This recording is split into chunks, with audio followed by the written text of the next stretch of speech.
เคยมาเที่ยวกับละบอกับสวนสนุกทะเลดอกไม้ที่เขตเศรษฐกิจพิเศษสามเหลี่ยมคำเป็นสวนสนุกที่หาก่อสร้างใหม่และยังบ่ทันสำเร็จเทื่อหากว่าสร้างสำเร็จแล้วคือจะงามกว่านี้ภายในสวนปลูกต้นไม้ประดับและดอกไม้ที่หลากหลายมีตูบให้นั่งพักผ่อนมีอุโมงค์ดอกไม้ให้ย่างลิ้นมีบอนถ่ายรูปงามๆหลายๆบอนและช่วงนี้ดอกไม้กำลังเบ่งบานรอท่าทานมาสัมผัสกับมันค่าเข้าชมสวนเพียงแต่50,000 กีบต่อคนสำหรับเด็กน้อยที่มานำพ่อแม่ส่วนสูงบ่เกิน1 เมตรแม่นบ่เก็บค่าเข้าชมศุกร์เสาร์อาทิตย์บ่ฮู้จะไปไสขอแนะนำเลยสวนสนุกทะเลดอกไม้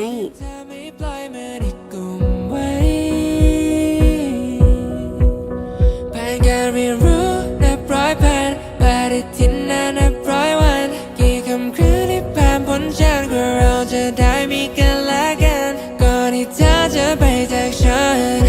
อยากให้เธอทบทวนมันอีกครั้ง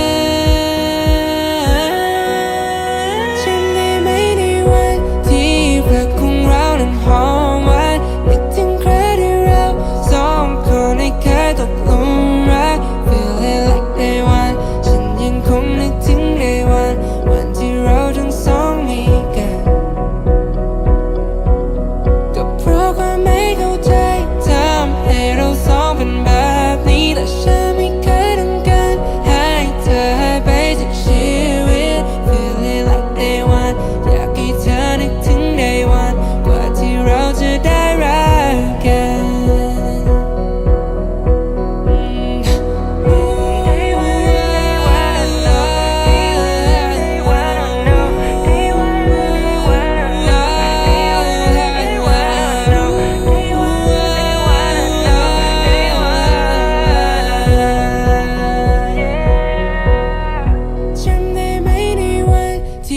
รักของเรานั้นหอมหวานนึกถึงครั้งที่เราสองคนได้เคยตกหลุมรัก Feeling like day one ฉันยังคงนึกถึง day one วันที่เราทั้งสองมีกัน